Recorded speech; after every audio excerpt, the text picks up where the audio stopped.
Hello guys, update po sa ginawa nating pagpalit kina ng timer ng washing machine. Okay na, tapos na po.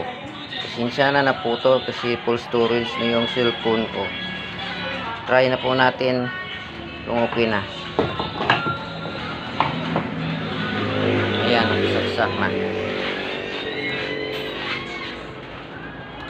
Buka na natin.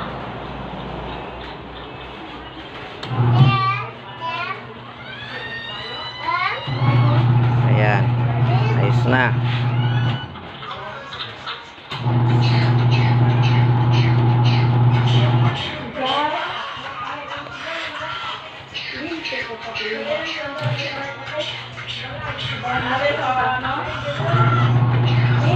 Next po natin gagawin yung dryer.